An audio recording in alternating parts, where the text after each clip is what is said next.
একটা হলো কাফেরদের সামরিক আগ্রাসন, আর একটা হলো কাফেরদের সাংস্কৃতিক আগ্রাসন। লড়াই যতক্ষণ জারি থাকে ততক্ষণ স্বস্তির সাথে কেউ ঘুমাতেও পারে না, হালও কেউ ছেড়ে দিতে পারে না। যতদিন লড়াই চলে প্রতিটা মুহূর্তেই সতর্ক থাকতে হয় ইসলামের দুশমনদের বিরুদ্ধে। মিশর বিজয়ের পর সাহাবী আমর ইবনুল আস রাদিয়াল্লাহু তাআলা আনহু মুসলিম মুজাহিদদেরকে, আল্লাহর রাসূলের সাহাবীদেরকে আর তার সঙ্গীদেরকে এটাই বলেছিলেন, আনতুম ফি রিবাতিন দাইম, তোমরা সদা জাগ্রত সীমান্ত প্রহরী। শুধুমাত্র একটা দেশ জয়ের দ্বারাই তোমাদের লড়াই সমাপ্ত হয়ে যায় নাই, বরং আল্লাহ তো বাস্তবতা জানিয়েছেন কোরআনে, ওয়ালা ইয়াজালুনা ইউকাতিলুনাকুম হাত্তা ইয়ারুদ্দুকুম আন দীনিকুম ইন ইসতাতাউ। এই কাফেররা তোমাদের বিরুদ্ধে লড়াই চালিয়ে যাবে যতদিন না তোমাদেরকে তোমাদের দ্বীন থেকে, তোমাদের আদর্শ থেকে দূরে সরাতে পারে। এর আগ পর্যন্ত ওয়ালান তারদা আনকাল ইয়াহুদ ওয়ালান নাসারা হাত্তা তাত্তাবিআ মিল্লাতাহুম, কোনদিনও ইহুদিরা খ্রিস্টানরা হে রাসূল তোমার উপর খুশি হবে না, সন্তুষ্ট হবে না। যতই উত্তম আখলাকের অধিকারী হও না কেন, যতই তুমি সর্বশ্রেষ্ঠ মানুষ হও না কেন, তবুও কোনোদিনও তোমার উপর তারা সন্তুষ্ট হবে না যতদিন না নিজের আদর্শ ছাড়ো, তার আদর্শ ধরো। তাদের আদর্শের প্রতি খুশি হওয়ার আগে তারা কখনোই খুশি হবে না তোমার উপরে, বরং চিরকাল লড়াই চালিয়েই যাবে। শুধু লড়াই না, ইউরিদুন আন ইউতফিউ নূরাল্লাহি বিআফওয়াহিহিম, তারা নিজেদের মুখের ফুৎকার দিয়ে আল্লাহর নূরকে যে কোনো মূল্যে নিভিয়ে দিতে চাইবে। যার কারণে এখন দেখা যাচ্ছে পৃথিবীর অনেক প্রান্তে মুসলমানদের উপর সামরিক আগ্রাসন চলছে, এমন নিপীড়ন, এমন নির্যাতন, যার হাত থেকে ছোট ছোট মাসুম বাচ্চারা পর্যন্ত রেহাই পাচ্ছে না। ফিলিস্তিনের এই চলমান যুদ্ধে 2 মাসের অধিক সময়ে, নির্বাচনের 4 দিন আগে একটা রিপোর্ট প্রকাশ করেছিল, সেটাতে দেখেছি ইতিমধ্যে 29,000 মুসলমান এই মাত্র 2 মাসে শহীদ হয়ে গেছে। যাদের কারো লাশ পাওয়া গেছে, কারো লাশ এখনো পর্যন্ত পাওয়া যায় নাই। কোথায় গুম হয়ে আছে আল্লাহই ভালো জানেন। আর এই 29,000-এর মধ্যে 9,000 শুধুই শিশু। তো এই অপরাধ কি শিশুদের? এরা কোন জঙ্গি বাহিনীর সদস্য, টেরোরিজমের কোন কোন অ্যাক্টিভিটির সঙ্গে জড়িত, কোন অপরাধে তাদেরকেও বুলেটের নিশানা বানানো হলো। জবাব একটাই, আরে আগেকার যুগে তাগুত ফেরাউন যেই কারণে ভয় পেত শিশু মূসাকে, একই কারণে এই জামানার ফেরাউনের প্রেতাত্মারাও ভয় করে মুসলিম শিশুদেরকে। কারণ তারা জানে সিংহের ঘরে তো আর শিয়াল জন্ম নেবে না, দেখতে শাবক হলে কি হবে, সিংহের ঘরে তো সিংহই জন্ম নেবে। আরে যারা বুঝতে শিখে নিজের বাপের শহীদ লাশ দেখবে, নিজের মায়ের ইজ্জত হারা কান্না দেখবে, যারা বেশকাম্বরের ঘ্রাণে বড় হবে না, বরং বারুদের গন্ধে গন্ধে বড় হবে, তাদের রক্তে যে দুর্বার আগুন জ্বলবে, পৃথিবীর কোন শক্তি দিয়ে সে আগুনকে ওরা নেভাবে ওরা খুব ভালো করে জানে। আরে এই বাচ্চারা যদি একবার বড় হতে পারে, আরে দুনিয়ার মধ্যে শিয়ালদের রাজত্ব ততদিন থাকে, সিংহরা যতদিন ঘুমিয়ে থাকে। সিংহরা যদি একবার হুঙ্কার দিয়ে জেগে ওঠে, শিয়ালদের তখন লেজ গুটিয়ে পালানো ছাড়া দ্বিতীয় কোনো পথই খোলা থাকে না।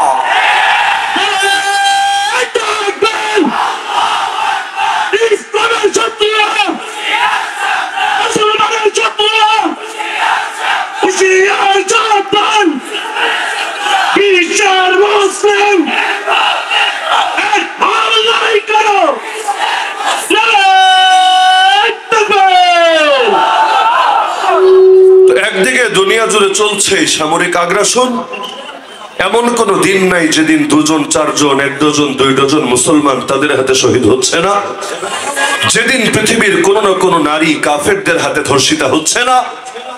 এমনকি মুসলমানদের ভূমিগুলো একে একে হাতছাড়া হয়ে যাচ্ছে। মুসলমানদের হাতছাড়া হতে হতে বাকি আর কি ছিল, গোটা দুনিয়াটাই তো হাতছাড়া হয়ে গিয়েছিল।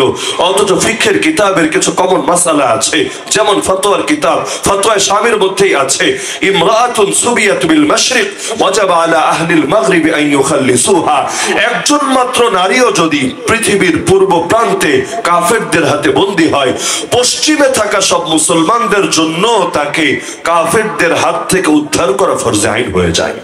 এমনকি মুসলমানদের 1 ইঞ্চি জমিনও যদি কাফেরদের হাতে চলে যায়, সে 1 ইঞ্চি জমিনকেও পুনরুদ্ধার করা গোটা মুসলমানের উপর ধাপে ধাপে পর্যায়ক্রমে ফরজে আইন হয়ে যায়।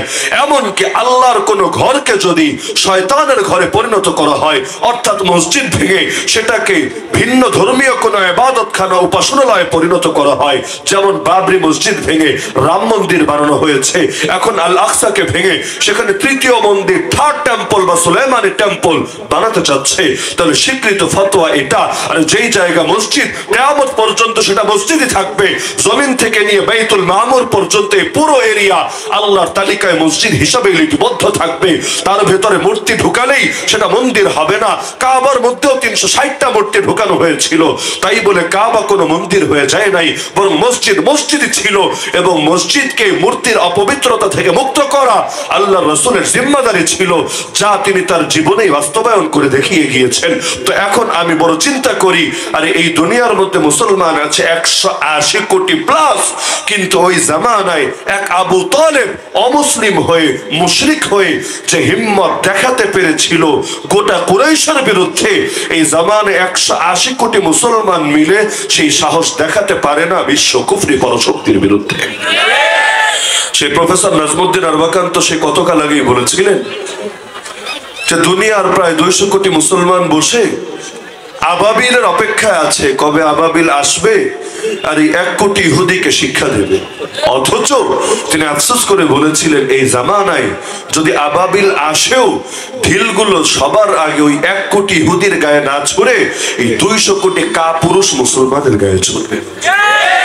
সংখ্যাই শুধু বাড়লো, কিন্তু আবু তালেব একা দাঁড়িয়ে কুরাইশের বিরুদ্ধে হুঙ্কার দিয়েছিল, আরে শোনো কুরাইশরা, আমি জিন্দা থাকতে তোমরা মুহাম্মাদের কোনো ক্ষতি করতে পারবা না।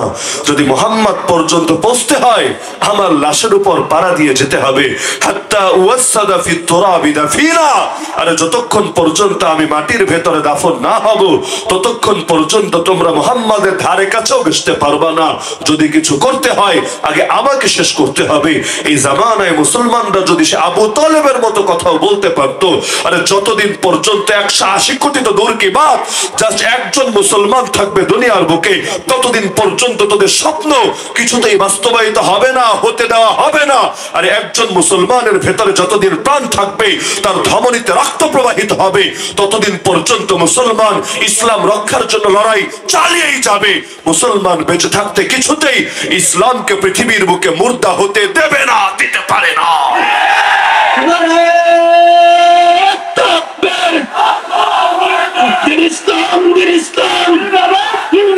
বিশ্বের মুসলিম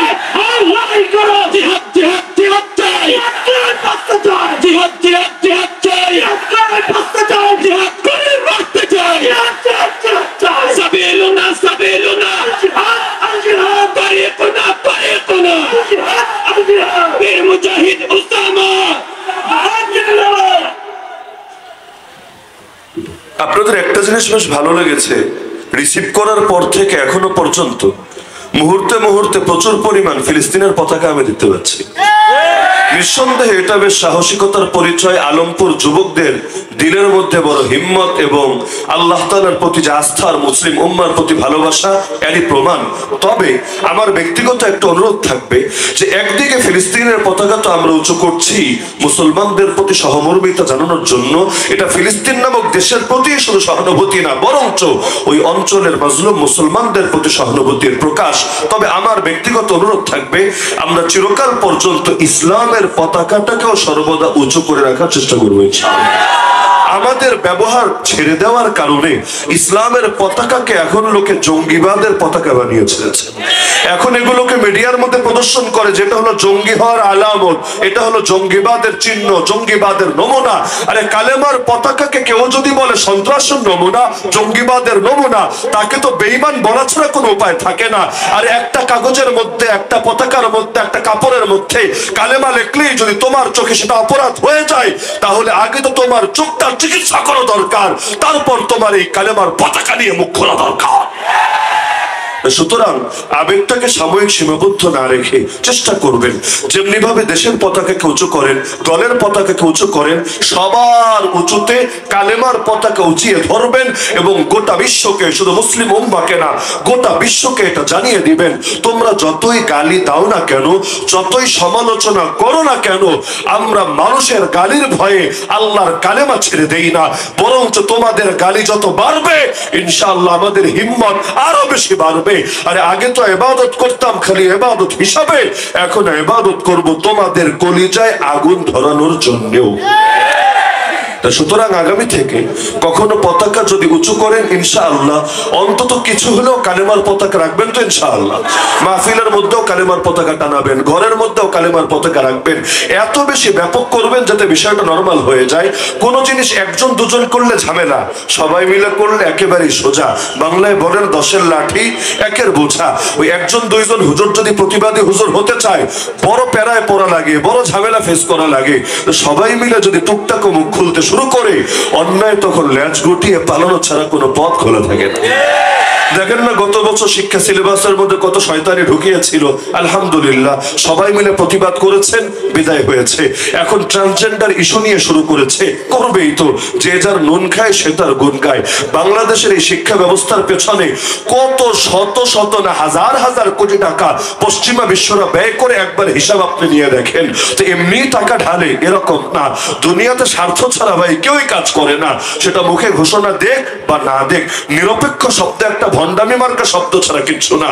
বাস্তবে দুনিয়ার বুকে কেউ নিরপেক্ষ না, যে নিজেকে বলে নিরপেক্ষ ও কোনো না কোনো একটা পক্ষ। তো এই যে